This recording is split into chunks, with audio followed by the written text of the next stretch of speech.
What's going on, good people? It's Mr. Meyer with The Fire, here to take the collective vibe higher. And today I want to talk about how to find your passions, because everybody has a purpose for being. So I pray that this video is the answer to the prayers of those who may be confused or uncertain about what they're meant to do, because a lot of people may not necessarily know what their passion is. And on the complete opposite side of the spectrum, some people have so many interests that they don't really know which one to pick. So this video is meant to simplify and clarify some of that noise. Number one, everybody does have a purpose. Number two, there's more opportunity in the world than any one person could take advantage of. Plus, opportunity can be created. So number three, with a little bit of courage and creativity, anyone can monetize their passion. So beyond finding something that really ignites the flame within you, I also want this to be a framework for somebody to be able to create a system in their life that leads them towards fulfillment and prosperity. So let's jump into it. There's a 5-step framework for finding your passions, and I actually got this from a mentor, Tom Bilyeu, genius man. So number one is like ground zero, really. We're gonna start from the very beginning. The basic way to find a passion is to engage with a whole bunch of things, a plethora of things. Pretend like it was your first day on earth and just get to studying and learning and consuming, really. You know, we have this World Wide Web, so you do well to scroll through YouTube, go to the Explore page, go to Instagram, read articles, read books, take classes, just dive into this World Wide Web and this collective conscious. There's so much. So number two, you'll identify what's sparking your interest. Some things are going to draw to you and some things are not really going to call you that hard. You might be into extreme sports, or maybe you couldn't be bothered. Maybe political science is something that really tugs at your heart, or maybe you couldn't care less. So you're going to want to identify that spark. And I want to talk about fire as a side note. A flame, if you guys are, aware of the esoteric symbol, the triangle that reflects the flame, fire is 3 things. And that's why the triangle has 3 points. It's a spark, it's fuel, and it's air that really makes a flame, right? So that's worth noting, is that when we find that spark, the way we actually turn that into a passion is through time, giving it more fuel and energy and more air. And air could be seen esoterically as interaction, putting thought into it, communicating it, ingesting more information.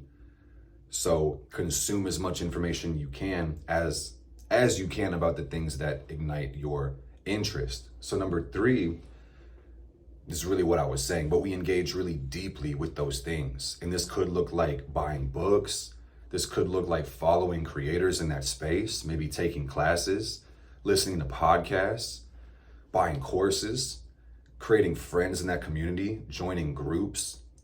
That's how you engage deeply. Ask people questions, maybe even start to share your passions with some of your friends and associates. That interest, I should say, because we're not quite yet to passion, but we're getting there. So number 4, sustained interest will turn into fascination. When you start going down the rabbit hole and realizing that it's really deep, where you're genuinely curious because you've had that flame ignited within you. And number 5, fascination plus mastery equals a passion.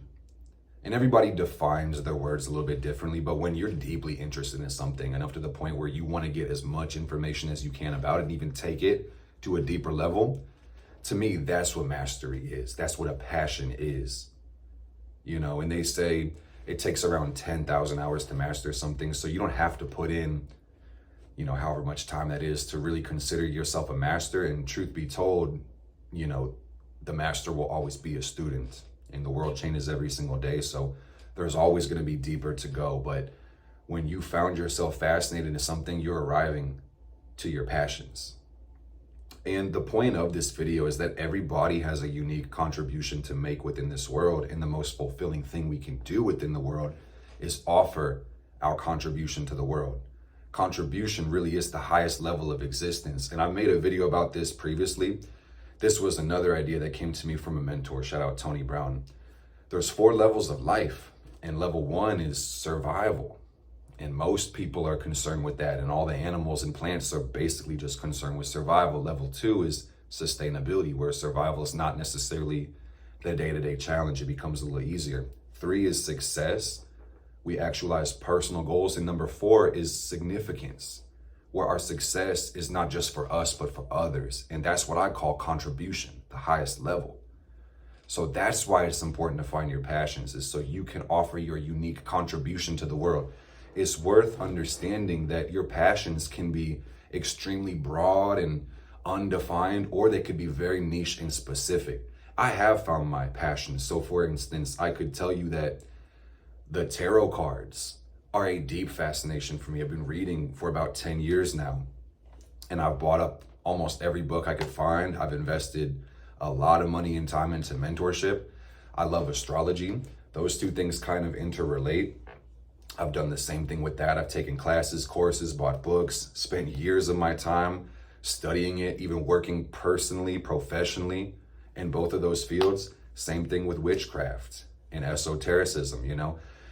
And with the word esoteric, this is kind of me taking a tangent, but it's all wrapped up in the same conversation, is that, you know, the work I have has almost unlimited ceiling, and it's as deep as the psyche can go. So I find myself infinitely fascinated, and I'm grateful to say that I have found my passion. And when I analyze it deeper and think about why it does excite me so much, I think it's because beyond just being a curious person, it gives me an avenue in order to help other people, you know, understand themselves, or give them tools and resources where they can better themselves, or add a level of meaning to their life that's unexplainable. So that's why I consider my passions. But the last thing I want to share with you guys is the concept of ikigai. Words are limiting by their nature. A word will encase an idea, and that's the point of it. Ikigai is Japanese. I don't know what it means, frankly, as far as etymology, but I know it basically means, you know, integrating a passion in the world in a very useful and contributional way. So I'm going to share this on the screen. I'm going to break it down for you guys. Ikigai is the culmination, the combination of passion, mission, vocation, and profession. In other words, I could say that this is a combination of what you love, what the world needs, what you can be paid for, and what you're good at. Passion in this diagram is referred to as a combination of what you love and what you're good at, which is really cool. But how cool would it be if you could be paid for your passion? If what you do that fills you with love could fill your life with abundance, that would be infinitely better. Your mission is what you love and what the world needs. That's where your heart is. Your profession is what pays and what the world needs. And what you're good at and what pays is profession.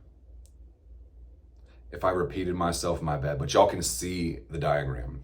You know, the point is, with enough creativity, with enough courage, you can take the things that you're interested in and you can make a passion or a business or an income stream and start to make a unique contribution within the world. And I think it's worth noting that this video is post-COVID and history seems to repeat itself. And while the Industrial Revolution, hyper productivity programming doesn't necessarily encourage creativity that much, you got to think about what happened after the plague. That was the Renaissance. Art has value. Creativity has value. Success without fulfillment really is the ultimate failure. So with this world being so wide and there being billions of people and so many niches and interests and the community globalizing and digitizing, you could create a living selling pencil toppers or, you know, nail art or wood burning things or teaching something very niche and specific that you are interested in and passionate about. You could make, you know, ornate quilts or, you know, anything your mind can conjure up. If you can find value in it and you can relate this to other people, and share your value and communicate it, you can make a unique contribution to the world while you feel fulfilled, while you are doing something that deeply interests and engages you. So I hope you guys enjoyed this video. Leave a like if you did. Leave me a comment. I'd like to know what you guys think.